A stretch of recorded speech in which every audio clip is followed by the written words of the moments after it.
Деца, знаете, че наближават едни от най-светлите празници. Това е Коледа и Нова година. Във връзка с тези празници, днес имаме за задача да изработиме коледни картички и коледна украса. Като най-красивите коледни картички може да ги включим в благотворителния коледен базар, който знаете, че нашето училище организира вече за четвърта поредна година, а пък коледната украса ще бъде за украса на нашата прекрасна стая за занимания по интереси. Мисля, че всички вече имате материали. Едни ще правят играчки, други ще правят картички и мисля, днешния час да протече по един интересен начин за всички. Ако имате нещо въпросите, може да ме попитате. Пестеливо използвайте тия неща, които ви се дава материалчетата, защото може тук да ги комбинирате с рисунка и лепенка, да не е само лепенка, да има и рисунка и лепенка. Може да нарисувате снежен човек, рухичка. Ето сега за някакви картички.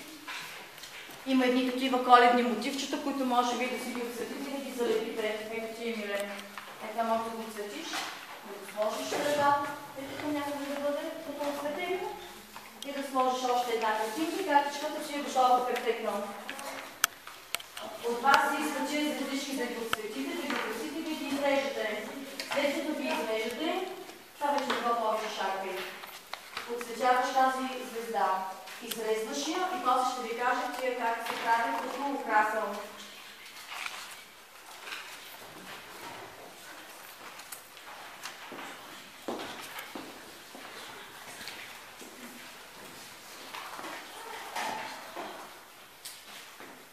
Юри един дядо Коледа да го отцветиш. И лепенки ще ви дам. Не това, като можеш да го отцветиш, да го сложим тук, а отгоре да сложим. Това може да е бяло да си е брадата. Червено му е това тук на дядо Коледа. Звездичките жълти. Можеш. И тези камбанки се изрезват след това и ще ги прегънем по един специален начин.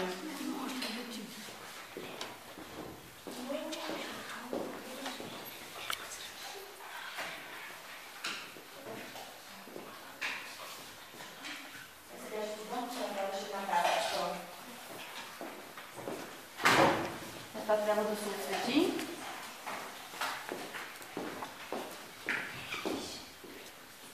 Имам и гранцово бокче, още от някой бокче нещо да си разписувате.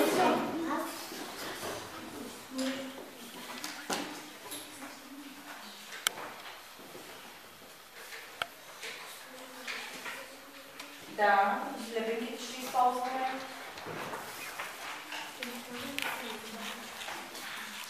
Това трябва да се изсвети раден. Това тук, което е допълнително обратно, покръчето му свети някакъв цвят. Примерно си не може да сложиш. Да.